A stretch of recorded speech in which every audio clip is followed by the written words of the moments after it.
त्यानंतर आता current affairs चालू घडामोडींचं बघितलं तर पुढचा जो विषय आहे तो अर्थशास्त्राकडे आपण आपला मोर्चा वळवूयात. बरोबर, 2 हे उत्तर दिलेलं आहे, अगदी बरोबर आहे. बघा आता अर्थशास्त्र या विषयाशी, अर्थशास्त्र विषयाचं जर आपण बघितलं तर अगदी फॅक्च्युअल पण प्रश्न नव्हते, फॅक्च्युअल होते काही फार थोडेफार, पण संकल्पनात्मक जास्त प्रश्न त्या ठिकाणी विचारलेले होते आणि काही प्रश्न जे ते थेट NCERTच्या पुस्तकातून देखील तिथे घेतलेले होते. जे काही मॅक्रो इकॉनॉमिक्स NCERTचं पुस्तक आहे तिथून देखील जे ते प्रश्न तिथे विचारलेले होते. तर ते आता एक एक डिस्कस करूया. बघा 2004-5 नंतर शेतमजुरांची संख्या कमी होणे भारतीय अर्थव्यवस्थेमध्ये हा कोणत्या प्रकारचा बदल आहे असं तिथे विचारलेलं आहे. तर त्याचं उत्तर असणार आहे संरचनात्मक बदल. आपण जे काही अर्थशास्त्र या विषयाचं मॅरेथॉन मॉडेल घेतलं होतं, मॅरेथॉन लेक्चर घेतलं होतं, त्यामध्ये मी तुम्हाला इकॉनॉमिक्सचे जे आहे ते अर्थशास्त्राचे 3 त्या ठिकाणी क्षेत्र सांगितलेले होते. आर्थर लेविस यांनी अर्थशास्त्राचे 3 जे आहे ते घटक दिले, 3 क्षेत्र दिलेले. त्यामध्ये प्राथमिक क्षेत्र एक येतं, दुय्यम क्षेत्र आणि तृतीय क्षेत्र. प्राथमिक क्षेत्रामध्ये शेती कृषी अवलंबित्व कृषी क्षेत्र येतं, दुय्यम क्षेत्रामध्ये कारखानदारी येते, औद्योगिकरण येते आणि तृतीय क्षेत्रामध्ये जे ते सेवा क्षेत्राचा तिथे समावेश होतो. बघा शेतमजुरांची संख्या कमी होते म्हणजे अर्थव्यवस्था तुमची आर्थर लेविसच्या मॉडेलनुसार प्राथमिक क्षेत्राकडून कुठे जाते, द्वितीय क्षेत्राकडे, द्वितीय क्षेत्राकडून कुठे जाते तर तृतीय क्षेत्राकडे. म्हणजे अर्थव्यवस्थेच्या संरचनेमध्ये तिथे बदल होते, structure of the economy changes, म्हणून तो जो आहे तो संरचनात्मक बदल असं आपण त्याचं उत्तर तिथे घेऊ शकतोय. त्यानंतर पुढचा प्रश्न पाहूया, सोपा प्रश्न होता हा. बघा संख्यात्मक, आता इथे जोड्या लावण्यासाठीचा प्रश्न दिलेला होता. संख्यात्मक साधनांची त्यांच्या उद्दिष्टांची जुळवणी करा. बँक रेट, रोख राखीव गुणोत्तर, कॅश रिझर्व्ह रेशो, त्यानंतर वैधानिक रोखता प्रमाण, स्टॅच्युटरी लिक्विडिटी रेशो आणि खुल्या बाजारातील उलाढाल, ओपन मार्केट ऑपरेशन्स, असं जे आहे ते तिथे पर्याय दिलेले होते. प्रश्न क्रमांक सांगतो मी तुम्हाला, प्रश्न एकदा बघूयात.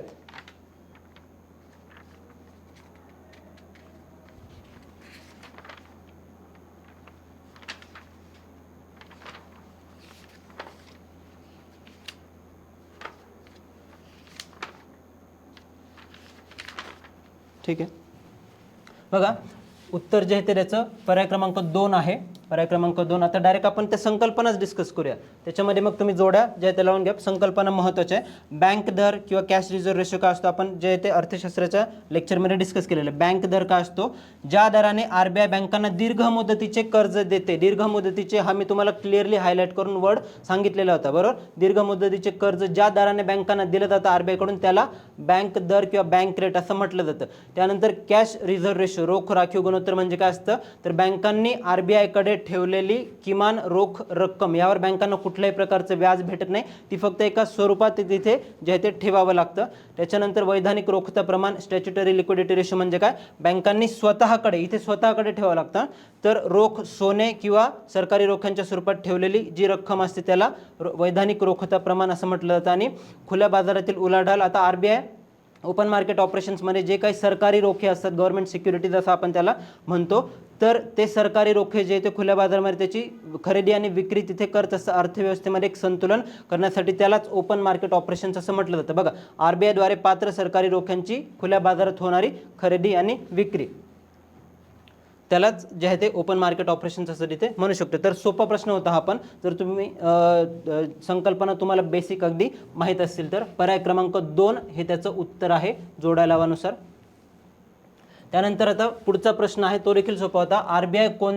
RBIचे जे काही कामं असतात त्याच्यामध्ये कोणाचा समावेश होत नाही. तर आपल्याला माहिती आहे RBI म्हणजे बघा चलन धोरण अंमलबजावणी करणे, तर चलन जे आहे ते RBI कडूनच त्या ठिकाणी वितरित केलं जातं. व्यावसायिक बँकांचं नियमन जे असतात, व्यावसायिक बँका म्हणजे शेड्यूल कमर्शियल बँक्स, त्यांचं नियमन, त्यांना जे आहे ते परवाने देणे, त्यांचे परवाने रद्द करणे, त्यांच्यासाठी हे जे काही आपण बँक दर बघितले किंवा वैधानिक रोखता प्रमाण जे आहे ते बघितलं, कॅश रिझर्व्ह रेशो बघितलं, त्यांचे दर ठरवण्याचं काम जे आहे ते मौद्रिक धोरण ठरवण्याचं काम देखील RBI कडून तिथे होत असतं. व्यावसायिक बँकांचं नियमन RBI करत असते. कोणता तर बँकिंग नियमन कायदा 1949च्या अनुसार त्यानुसार जे आहे ते RBI तिथे नियमन करत असतं. डिटेलमध्ये डिस्कस केलं आपण. त्यानंतर अर्थविषयक बाबींवर शासनाला सल्ला देणे हे देखील तिथे RBIचा जो काही कायदा आहे RBI ॲक्ट 1934 1934 त्याच्या कलम 4 नुसार अर्थविषयक बाबींवर शासनाला सल्ला देणे. कलम 4 हे देखील मी तुम्हाला सांगितलेलं होतं. शासनाला सल्ला देण्याचं काम RBI हे करत असतं तिथे, किंवा शासन जे ते सल्ला तिथे घेऊ शकतं. आता कोणतं करत नाही तर बघा पर्याय क्रमांक 3 हे तुमचं उत्तर असणार आहे. शेअर बाजार नियमन. शेअर बाजार नियमन म्हटल्यावर तुम्हाला कोणती संस्था आठवली पाहिजे तर securities and exchange board of India SEBI. ती गुंतवणूक शेअर्स मध्ये खरेदी विक्री करणे किंवा जे काही शेअर बाजार आहे Bombay stock exchange national stock exchange त्यांचं नियमन करण्याचं काम जे ती सेबी करत असते. नंतर गुंतवणूकदारांच्या हितांचं रक्षण करणे, म्युच्युअल फंड आणि रोखे बाजार नियंत्रणाचं काम देखील जे ते सेबीकडून तिथे होत असतं. सेबी ही एक वैधानिक संस्था आहे. बरोबर, सोपा प्रश्न होता आपण. त्यानंतर आता राष्ट्रीय उत्पन्नाच्या संकल्पनांबाबत योग्य विधाने कोणती, हे आता NCERTतून डायरेक्ट जे आहे ते आयोगाने प्रश्न घेतलेले आहे. स्टेटमेंट ॲज इट इज घेतलेले आहे. बघा, राष्ट्रीय उत्पन्नाच्या संकल्पनांबाबत योग्य विधाने कोणती आहे ते ओळखा. पहिले विधान त्यांनी दिलेलं होतं की राष्ट्रीय उत्पन्न ही एक साठा कन्सेप्ट आहे. बरोबर, असं त्या ठिकाणी स्टेटमेंट दिलेलं होतं. त्यानंतर दुसरं विधान होतं NNP निव्वळ राष्ट्रीय उत्पन्नाशी संबंधित होतं. आणि तिसरं विधान जे ते GDP काढण्यासाठी कोणत्या वस्तूंचा त्या ठिकाणी समावेश केला जातो असं होतं. तर बघा, पहिलं स्टेटमेंट जर आपण बघितलं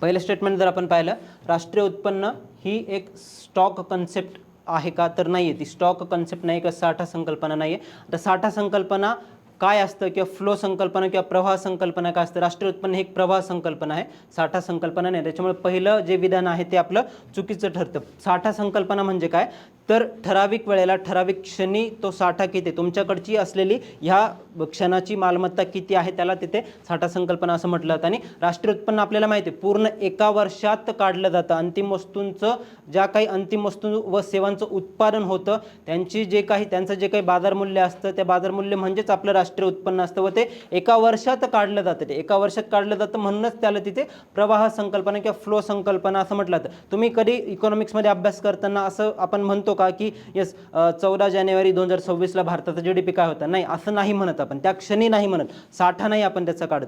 तर मागील आर्थिक वर्ष 2023-24 मध्ये 24-25 मध्ये भारताचा GDP भारताचं राष्ट्रीय उत्पन्न किती होतं असं आपण त्या ठिकाणी म्हणत असतो. त्याकरताच जे ते राष्ट्रीय उत्पन्न ही एक प्रवाह किंवा फ्लो संकल्पना आहे.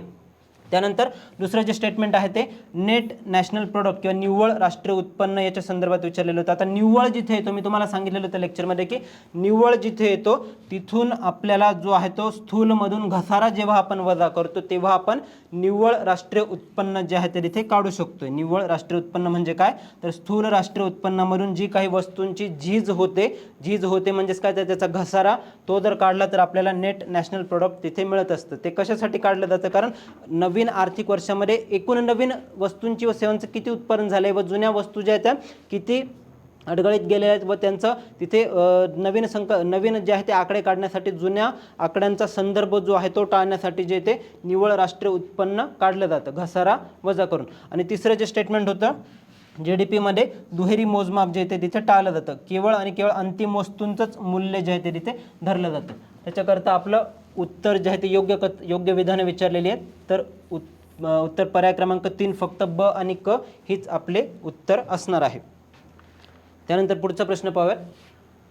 राष्ट्रीय उत्पन्नाचे मापन करताना कोणत्या मर्यादा निर्माण होतात, हा देखील NCERTच्या मॅक्रो इकॉनॉमिक्समध्ये उल्लेख केलेला प्रश्न आहे. हा आपण डिस्कस केलेला होता. राष्ट्रीय उत्पन्नाचे मापन करताना कोणत्या मर्यादा तिथे निर्माण होतात.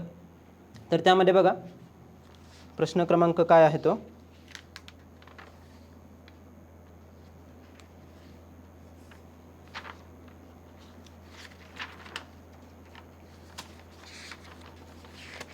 इकॉनॉमिक्स किती आहे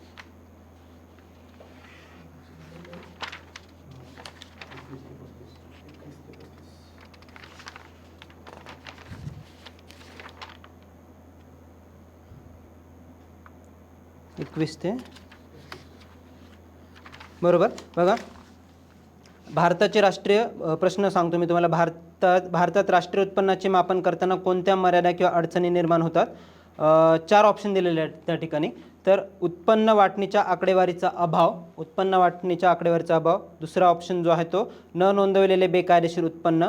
त्यानंतर मौद्रिक क्षेत्राचे उत्पादन. आणि चौथं जे ते लहान उत्पादकांच्या उत्पन्नाविषयी सांख्यिकी उपलब्ध नसणे. आता थोडंसं त्याला बारकाईने याचा अडचणी निर्माण होतात किंवा मर्यादा निर्माण होतात असं विचारलेलं आहे. पहिला ऑप्शन जर पाहिला, उत्पन्न वाटणीच्या आकडेवारीचा अभाव आहे का, अडचण आहे का राष्ट्रीय उत्पन्न काढताना? यस आहे तो. कारण भारतामध्ये जर तुम्ही बघितलं तर विविध रिपोर्ट जे असतात त्याच्यानुसार उत्पन्नाची वाटणी जे ते अगदी विषम पद्धतीने झालेली आहे. तर ते काढताना आपल्याकडे जे ते इन्फॉर्मल सेक्टर मोठ्या प्रमाणात असल्यामुळे राष्ट्रीय उत्पन्नाची मोजणी करताना तिथे ज्या त्या अडचणी तयार होतात.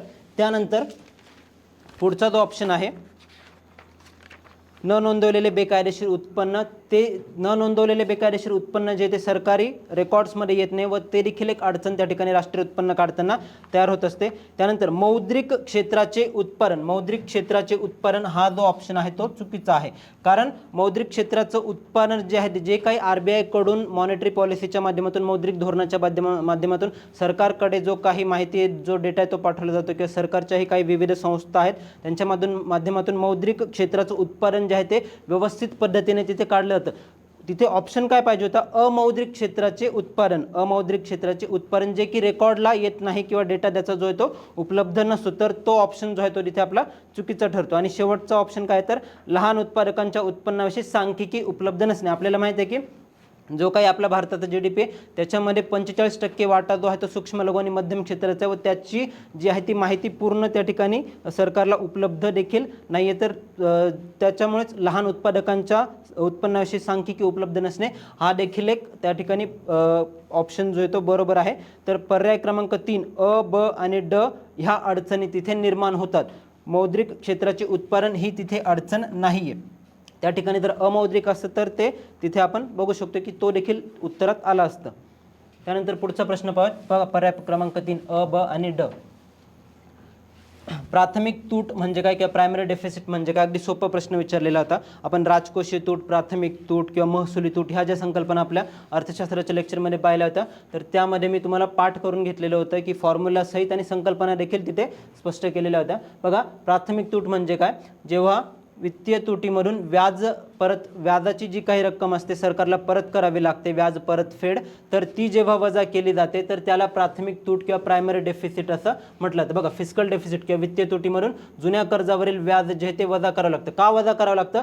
कारण ही तूट वजा केल्यामुळे सरकारला जुन्या कर्जाचे ओझे वगळून चालू आर्थिक वर्षामध्ये सरकारचा एकूण ताळेबंद किती आहे, किती एकूण पैसा त्या ठिकाणी सरकारला प्राप्त झालेला आहे महसुलातून किंवा असू द्या किंवा महसुलातून प्राप्त झालेला पैसा किंवा किती खर्च करावा लागणार ते चालू आर्थिक वर्षासाठीचा जो आहे आकडा तो तिथे प्राप्त होतो आणि जुना तिथे काढून टाकल्यामुळे जे आहे ते प्राथमिक तूट आपल्याला मिळू शकते. तर पर्याय क्रमांक 4 जे आहे ते उत्तर असणार आहे. वित्तीय तूट वजा व्याज परतफेड म्हणजेच प्राथमिक तूट हे आपलं उत्तर असणार आहे. सोपा प्रश्न होता हा. त्यानंतर विकासेतर खर्चामध्ये त्याला नॉन डेव्हलपमेंटल एक्सपेंडिचर असं म्हटलंय. कशाचा समावेश होतो विकासेतर खर्चामध्ये? तर बघा, त्याच्यामध्ये 4 तुम्हाला पर्याय दिलेले आहेत. पेन्शन, व्याजाची परतफेड, शिक्षण आणि प्रशासकीय सेवा. आता विकासासाठीचा खर्च आणि विकासेतर खर्च ही जर तुम्हाला माहीत असेल, बघा आर्थिक विकास आणि आर्थिक वृद्धीचा जो आपला टॉपिक आहे त्याच्यामध्ये तुम्हाला सांगितलेलं होतं की विकासाच्या गोष्टी कोणत्या असतात, विकासेतर गोष्टी कोणत्या असतात. तर जो काही खर्च शिक्षणावर, आरोग्यावर, पायाभूत सुविधांवर खर्च केला जातो त्याला विकासात्मक खर्च किंवा डेव्हलपमेंटल एक्सपेंडिचर असं म्हटलं जातं. आणि नॉन डेव्हलपमेंटल किंवा विकासेतर खर्च म्हणजे काय? थेट आर्थिक सामाजिक विकास करत नाही पण दररोजचं प्रशासन चालवण्यासाठी सरकारला हा खर्च अनिवार्य असतो. मग त्याच्यामध्ये व्याजाची परतफेड येतं, पेन्शन आणि सबसिडी येतं, संरक्षणासाठीचा खर्च येतो. त्यातून जे ते उत्पादक क्षमता लोकांची वाढते का? नाही. उत्पादक क्षमता कुठून वाढते? विकासात्मक खर्चातून वाढते, शिक्षणातून वाढते, आरोग्य सुविधेतून वाढते, पायाभूत सुविधांमधून वाढते. बरोबर. तर ऑप्शन काय असणार आहे आपला? पर्याय क्रमांक 2 A, B आणि D. विकासेतर खर्च, पेन्शन आहे, त्याच्यानंतर व्याजाची परतफेड आहे आणि प्रशासकीय सेवा आहेत.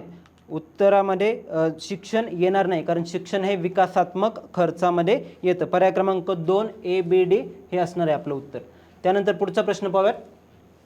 खालीलपैकी कोणते क्षेत्र 2023-24च्या अर्थसंकल्पाविषयी विचारलेलं होतं, तर त्याच्यामध्ये जे काही थीम्स दिलेले असतात, जे काही गव्हर्नमेंटची धोरणं दिलेली असतात, तर त्याच्यामध्ये खालीलपैकी कोणते क्षेत्र 2023-24 अर्थसंकल्पाच्या सप्तर्षीचा भाग नाही असं विचारलेलं होतं. तर सप्तर्षी दिलेली होती जे आहे ते बजेटमध्ये. तर त्याच्यामध्ये सर्वसमावेशक विकास, अंतिम घटकापर्यंत पोहोचणे, तिसरं पायाभूत सुविधा, चौथं क्षमतांचा विकास, पाचवं हरित वृद्धी, त्याच्यानंतर युवा शक्ती आणि वित्तीय क्षेत्र अशी सप्तर्षी दिलेली होती. त्याच्यामध्ये जर ऑप्शन बघितलं तर व्यापार विकास हा येत नाही. उत्तर जे आहे ते पर्याय क्रमांक 4 व्यापार विकास नाही आहे. बरोबर. पुढचा प्रश्न बघूयात आता. इंडेक्स ऑफ इंडस्ट्रियल प्रोडक्शन आणि खाण क्षेत्राच्या वाढीबाबतची विधाने तपासा. तर ती 2 विधाने दिलेली आहेत. 2 विधाने 2023-24च्या कालावधीत औद्योगिक उत्पादनाच्या निर्देशांकानुसार औद्योगिक उत्पादन 5.8% वाढलेलं आहे असं एक विधान आहे. तर ते बरोबर आहे. यस, 5.8% औद्योगिक उत्पादनामध्ये वाढ झालेली आहे. त्याच्यानंतर तुम्हाला जर अर्थशास्त्राचे तुम्ही आकडे जर बघितले तर बऱ्यापैकी औद्योगिक उत्पादनामध्ये मागच्या 4 ते 5 वर्षापासून 5%, 6%, 7%च्या आसपास जे ते वाढ झाली आणि त्यांनी अगदी स्पेसिफिक विचारलेले 5.8% इतकी वाढ झालेली आहे. दुसरं विधान काय होतं? कोळसा उत्पादनाच्या विस्तारामुळे 2023-24मध्ये खाण क्षेत्राच्या निर्देशांकाने वर्षभरात 13% वाढ नोंदवली. कोळसा उत्पादनाच्या विस्तारामुळे 23-24मध्ये खाण क्षेत्राच्या निर्देशांकाने वर्षभरात 13% वाढ नोंदवली. तर हे चुकीचं आहे. 7 ते 8%च्या आसपास जी ती वाढ होती. 13% अगदी डबल डिजिट ग्रोथ आहे आणि सहसा जे काही प्रायमरी सेक्टर प्राथमिक क्षेत्र असते त्याची डबल डिजिट ग्रोथ जी ती नसते. तर हे जे आहे ते त्यांनी डबलचा आकडा तिथे करून दिलेला होता. खाण क्षेत्राची वाढ जी आहे ती संपूर्ण खाण क्षेत्राची 13% एवढी नव्हती, तर ती 7 ते 8%च्या दरम्यान होती. तर उत्तर काय असणार आहे तुमचं? पर्याय क्रमांक 1 केवळ अ बरोबर आहे. पर्याय क्रमांक 1 हे उत्तर असणार आहे. त्यानंतर पुढचं पाहूयात. बहुराष्ट्रीय कंपन्यांच्या MNCs मल्टीनॅशनल कॉर्पोरेशन्स व्यापारी डावपेचांबाबत योग्य विधाने कोणती? बहुराष्ट्रीय कंपन्यांची